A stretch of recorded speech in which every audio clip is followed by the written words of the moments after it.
안녕하십니까. 저는 법무법인 화우의 박영우 변호사입니다. 앞에서 부동산 개발과 관련해서 그리고 금리나 그리고 수요적인 차원에서 설명을 해주신 좋은 말씀들 들었습니다. 저는 이 부동산 개발 시장과 관련해서 조금 더 보수적인 관점에서 법률적인 분쟁 사안들이 어떤 것들이 있고 그것에 대한 합리적인 대안이나 현재의 해결 방안의 트렌드는 어떠한지를 다루도록 하겠습니다. 아시는 바와 같이 프로젝트 파이낸스라는 것은 장래에 발생할 현금에 따른 기대 이익을 미리 당겨서 대출을 받는 부분입니다. 따라서 공사비 인상이나 분양률 저조 또는 금리 인상 등의 문제가 생기는 경우에는 PF 사업 자체가 부정적인 영향을 받을 수밖에 없습니다. 최근의 시장 상황이 작년 말 이후 올해 초까지도 계속해서 이런 부분들이 불안정한 요소가 있고, 이거는 결국 시공사 입장에서는 공사비 회수에 대한 문제가 되고, 시행사 입장에선 시행이익의 중대한 훼손, 그리고 향후에 사업 시행권의 양도의 문제가 되며, 대주 입장에선 대출 원리금을 상환받지 못하는 그런 상황이 초래될 수 있는 여러 가지 복합된 법적 문제를 갖고 있습니다. 이에 이번에 부동산 개발 시장에서 최근에 두각되고 있는 법적 분쟁의 사안이 무엇인지를 살펴보도록 하겠습니다. 브릿지론 시장이 올해 6월 말까지 대략 한 60% 정도가 만기에 이르는 것으로 통계상 발표되어 있습니다.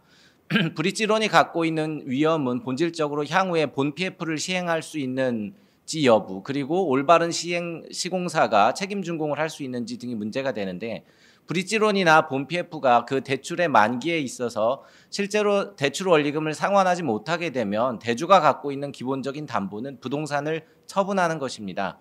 그 부동산의 처분은 기본적으로 담보신탁계약 혹은 여러 신탁계약에 나와 있는 대주의 요청에 따라서 신탁약관의 절차를 거쳐서 공매하는 방식입니다. 근데 공매를 하는 경우에 시행사 입장에서는 결국 자신의 사업 시행에 기반이 되는 토지를 뺏기는 문제가 됩니다.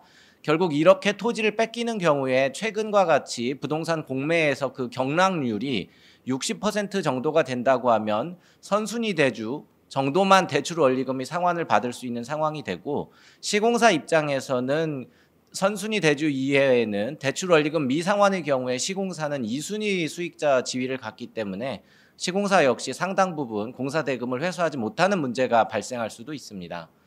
만약에 그 사업장 자체가 우량 사업장이라면 시공사 입장에서 아예 그 사업 시행권을 양수도 받아서 향후 분양 시장이 호전될 때에 그 사업 시행장에서 사업 시행을 하는 방안도 고려할 수 있는 요소인데, 결국 대출 약정을 체결하는 그 당시의 상황으로 돌아가 보면 대주 입장에서는 제일 빨리 부동산을 처분하고 싶어하고, 시행사 입장에서는 어떻게든 그 사업 시행권을 지키고 싶어하고, 시공사 입장에서는 경우에 따라서는 내가 직접 그 사업 시행 현장을 양수하는 방안을 생각할 수밖에 없습니다. 그러다 보니 신탁계약의 특약에서는 이 시공사가 우선 매수권을 행사하는 내용들이 들어가는 경우가 있습니다. 또한 시행사 입장에서는 시공사가 그 우량 사업장으로 보일 수 있는 그 사업장을 시공사가 가져가는 거에 대해서 절차상 문제가 있는 것 아닌지, 아니면 신탁사 입장에서 선관주의 의무를 위반해서 시행사에게 반대되는 불이익한 결정을 한 것이라고 생각해서 공매에 있어서 공매 절차 중지 가처분 신청을 하는 사례들이 생기고 있습니다.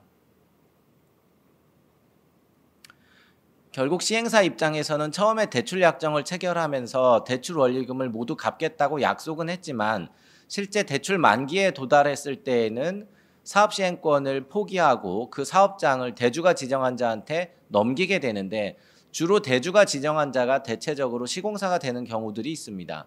결국 시행사는 자기가 그 부동산 개발 사업에 대략 5년 정도 지주작업까지 포함해서 헌신해서 해왔는데, 대출 원리금을 상환하지 못하는 문제, 결국 이 문제는 본 PF를 조달할 수 있는 그 여력이 안 됐을 때 많이 발생을 하거나, 아니면 리파이낸싱을 할 수 없는 높은 금리 때문에 발생을 하게 됩니다. 그래서 시행사 입장에서는 외생 변수로 인해서 자신의 사업 시행 이익이 훼손되는 것을 넘어서서 아예 사업 시행권 자체를 뺏겨야 하는 상황이 된다고 생각하기 때문에 사업시행권 포기각서를 제공을 하고 나서도 실제로 2개월, 3개월 안에 사업시행권 포기에 따라서 건축주 명의 변경 등을 해주어야 하는데 그런 절차에 협조하지 않을 가능성이 큽니다.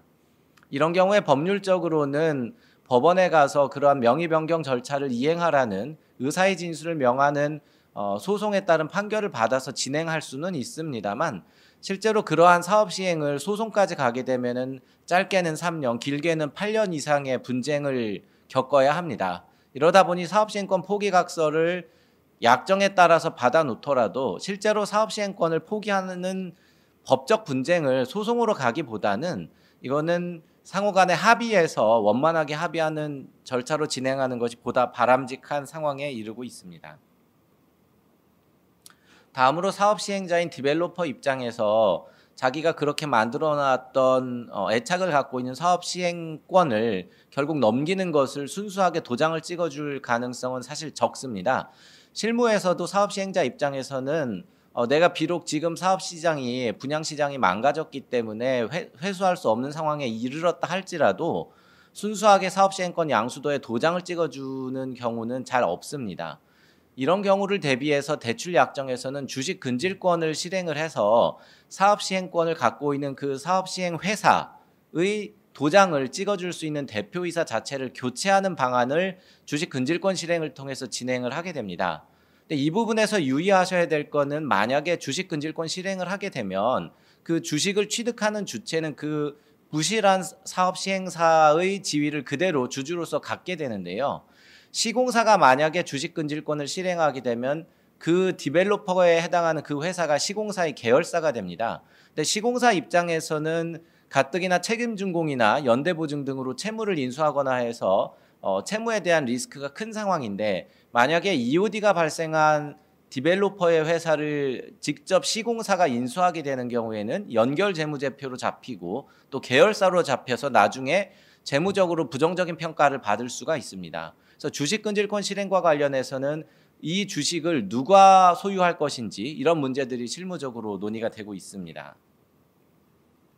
시공사 입장에서 제일 이슈가 되는 것이 책임준공 확약입니다.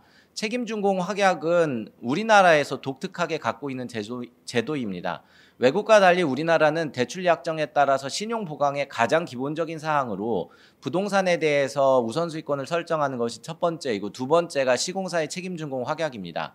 시공사가 착공 신고하고 나서 아니면 대출 기표를 하고 나서 24개월, 36개월 이상의 일정 기간 안에 그 건물을 인허가가 완료된 상태로 유치권이 없이 자유롭게 사용할 수 있는 상태를 만들지 못하면 책임준공을 미달성한 것으로 보고 책임준공을 미달성하게 되면 대출원리금, 시행사가 갖고 있던 대출원리금에 대해서 채무를 인수한다거나 대주단이 갖고 있는 손해배상 책임을 그대로 대주단을 상대로 이행해야 되는 그런 상황에 처하게 됩니다. 책임준공과 관련해서 저희가 가장 많이 이슈가 돼서 자문을 받고 논의되는 사안은 분양가가 상당히 올라와야 되는 상황에도 불구하고 시공사 입장에서는 당초 책정한 공사비만으로 그 공사를 해야 되는 상황에 이릅니다. 그럼 결국 시공사는 책임준공을 그대로 진행하게 되면 물가 상승에 따라서 공사비 상승 몫을 요구하지 못하게 되는 상황에서 책임준공은 해야 되고 책임준공을 하지 않게 되면 시행사가 갖게 되는 대출 채무를 그대로 떠안아야 되는 그런 문제에 봉착하게 됩니다. 그래서 시공사 입장에서는 물가 상승에 따라서 공사비를 요구하지 못하는 상황에도 불구하고 책임준공해야 하는지 아니면 사업 시행자인 디벨로퍼 입장에서 제대로 된 현장 인도를 해주지 못한 상황에서도 시공사는 책임준공을 해야 하는지 이런 부분들에 대한 문의가 많습니다. 그런데 법원에서는 이 책임준공 확약과 관련해서 기본적으로 그 문헌에 써 있는 내용대로 불가항력적인 사유를 제외하고는 정해진 기한 안에 책임준공하라고 했기 때문에 그 모든 리스크는 사실 시공사가 이미 인식한 것으로 보아서 책임준공을 하지 않은 경우에는 시공사는 대주에 대해서 책임준공 의무 위반에 따른 손해배상 책임 또는 채무 인수를 해야 되고 시공사는 그 책임준공 의무를 위반했기 때문에 시행사와의 관계에서도 손해배상 책임을 져야 하는 상황에 처하게 되는 것이 일반적입니다. 따라서 저희들이 권고드리는 것은 시공사와의 관계에서는 책임준공 부분은 그 법적인 내용을 면밀히 살펴볼 필요는 있지만 기본적으로 대주가 원해서 신용보강의 내용으로 책임준공이 들어가 있기 때문에 그 책임준공은 사실상 준수를 하시면서 향후에 시행사나 대주하고의 관계에서 별도의 협의점을 찾는 방식이 부득이해 보입니다. 그래서 책임준공을 포기하고 시공을 중단하는 경우에는 그 시공권 포기에 따라서 향후 후속 시공사가 들어와서 증액된 공사비 상당도 기존 시공사가 부담해야 되고 또 시행사하고의 관계에서도 그만큼이 금융 비용이 증가되는 이슈가 있어서 손해배상 책임만 더 늘어날 수 있기 때문입니다. 사업 시공권과 유치권 포기각서 같은 경우도 문제가 됩니다. 대부분의 그 물류센터 선매매 계약 같은 경우를 보면 이미 물류센터가 지어지지 않았지만 나중에 시공사가 책임 준공을 해서 유치권도 없는 상태의 깨끗한 물류센터를 나중에 그 부동산을 사고자 하는 후속 매수인에게 넘겨주기로 하는 내용들이 대출 약정과 매매 계약 그리고 사업 시공권 포기각서로 같이 연관이 되어 있습니다. 그런데 요즘 하청업체 입장에서 공사비 증액을 요구하면서 그 해당 공사비 증액 요구가 받아들여지지 않는 경우에는 그 물류센터 사업장 현장에서 현장 인도를 거부하는 경우들이 생기고 있습니다. 이렇게 되면 최근에 물류센터의 매매 가격이 좀 낮아지고 있는 상황에서 후속 매수인 입장에서는 물류센터 매매 계약을 해지하고 싶은 상황인데 하청업체가 현장을 점유하고 유치권을 주장을 하게 되면 물류센터 매매 계약에서 유치권 없는 깨끗한 물류센터를 매매하기로 하는 내용을 매도인이 위반한 게 되고 결국 그 물류센터 매매 계약은 해제가 되고 매도인은 다시 시공사를 상대로 손해배상 책임을 구하는 그런 문제가 발생할 수 있습니다. 대주는 어느 경우이든 그 부동산이 잘 만들어져서 수분양자 내지 후속 매수인이 그 부동산을 사게끔 하고 거기서 발생한 재원으로 대주는 그 대출 원리금을 상환받는 것이 목표라서 시공사가 제출하는 사업시공권 포기각서나 유치권 포기각서는 그 내용 그대로 준수되어야 한다는 것이 기본 핵심입니다. 이러한 점에서 보면 시공사 입장에서는 자신이 대출 약정을 체결할 때에 혹은 채무 보증을 하거나 제출된 내용에서 시공사가 부담하고 있는 내용을 면밀히 분석하시되 기본적인 산업 관행상으로는 책임준공 확약이나 사업시공권 포기각서 등은 시공사 입장에서 달리 다른 주장을 하기 어렵다는 점을 좀 인식하실 필요가 있습니다. 최근에 이슈가 되는 것은 지역 건설사의 신용도가 낮기 때문에 신탁사의 신용도를 이용해서 만약 그 시공사가 책임준공 확약을 미행하는 경우에는 그로부터 3개월 내지 6개월 사이에 신탁사가 지정한 시공사를 통해서 책임준공을 하도록 하고 신탁사가 지정한 그 시공사가 책임준공을 못하게 되면 신탁사 자체가 책준 의무 위반에 따른 손해배상 책임을 지도록 해서 궁극적으로는 대주가 대출 원리금을 상환하는 구조입니다. 이러한 형태의 신탁사 책준 상품이 상당 부분 인기 있게 취급이 되어 왔었습니다. 그런데 이제 지방 건설 경기가 안 좋아지면서 지방 건설사의 시공에 따른 신용 능력도 부정적으로 평가되고 있고 분양 시장도 안 좋다 보니까 결국 지방의 경우에는 지방 건설사가 책준을 지키지 못하게 되면 그 모든 신용에 따른 책임을 신탁사가 부담하는 사안이 발생할 수 있고 이런 것들이 최근에 실제로 소송화되는 상황도 있습니다. 결국 신탁사 책준에 대한 책임은 신탁사 고유의 개별 재산에 대한 집행의 문제로까지 연결이 되기 때문에 신탁사 책준 상품은 앞으로는 좀 보수적으로 접근될 가능성이 높습니다.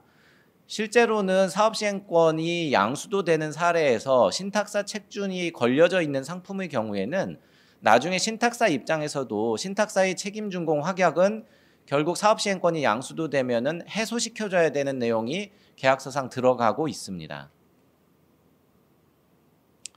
대부분의 분쟁 사례에 대해서 제가 말씀드린 바와 같이 기본적으로 공매 절차를 진행해야 되는 상황에서는 시행사 입장에서는 자신의 사업 시행권의 가치를 어떻게든 보장받고 싶어 합니다. 결국 대주가 대출 원리금을 상환받지 못해서 부동산을 매각하게 되면 사실 그 부동산에 장래 발생하고자 했었던 분양의 호황기를 생각했을 때 그 사업 시행 이익을 실제로 시행사에게 정산해 주어야 하느냐의 문제가 발생합니다. 왜냐하면 대주는 사실상 대출 원리금만 상환받으면 되는데 그 이상 남게 되는 시행 이익이 있다면 이거는 그 부동산을 매각하고 나서도 원 시행사인 그 디벨로퍼에게 복귀시켜야 할 사안에 해당하기 때문입니다. 하지만 최근과 같이 부동산 경기가 좋지 않은 상황에서 사업 시행 이익이 존속한다고 보기는 어려울 것이라서 그 공매 이후에 남아있는 이익이 있을 때 그거를 시행사한테 정산한다거나 사업 시행권을 포기시킨다고 해서 정산해야 되긴 하는데 그럼 과연 얼마를 정산해야 하는지 이런 부분들이 문제가 되고 있습니다. 이 부분들에 대해서 저희들은 사실 결국 부동산 감정평가를 함에 있어서 정산할 이익이 존재하는지 그런 문제들을 향후에 정산합의서들을 통해서 상세하게 정리할 필요가 있는데 최근에는 이 문제는 결국 사업 시행자가 대출 원리금을 미상환해서 사업 시행 이익이 0원인 상황이라면 정산해야 될 가치도 0원이라는 것이 대주나 시공사의 시각이고 시행사 입장에서는 여전히 3년 뒤에 분양한다면 100억, 200억 이상의 시행이익이 있으니까 그 부분은 정산 대상이라고 주장하고 있어서 잠재적인 분쟁의 사안이 있습니다. 법원에 가서 시공사가 책임준공 의무를 위반하지 않았다. 그거는 시행사가 협조하지 않았기 때문이다라는 주장을 하는 사례들이 있는데 그거는 법원에서 인정이 잘 되지 않고 있습니다. 그래서 저희들이 자문을 해드리면서는 시공사의 책임준공 의무에 대해서는 시공사로서는 사실 약속을 한 사안이기 때문에 책임준공 의무는 준수하셔야 한다는 내용으로 자문을 해드리고 있고 그것이 원칙적으로는 합당하지만 다만 개별적으로 혹은 구체적인 상황에서 시행사한테 정말 잘못이 있다면 그리고 대주가 그러한 상황을 용인한 부분이 있다면 그 부분은 구체적인 검토가 될 수는 있습니다. 그 다음에 이제 시공사에서 주로 문제를 삼고 시행사, 신탁사, 대주하고의 관계에서 계속 논의되는 사안이 공사비의 증액 이슈입니다. 하청업체에서도 공사비를 증액을 요청하는 것들이 많고 그래서 아까 설명드린 것처럼 뭐 물류센터 거래에서는 더 이상 하청업체가 요구하는 공사비를 증액시켜주지 않으면 책임준공기한을 결국은 준수할 수가 없는 상황에 처하게 됩니다. 원자재가 올라가고 그러면 인건비가 올라가고 관리비가 올라가서 공사비는 증액시켜줘야 되는데 공사도급계약에서는 물가 상승에 따른 공사비 증액은 없는 것으로 배제 특약을 만들어 놓는 것들이 통상적이다 보니 결국 공사비 증액을 받을 수 있는 방식이 공사도급 계약상으로는 원칙적으로 없습니다.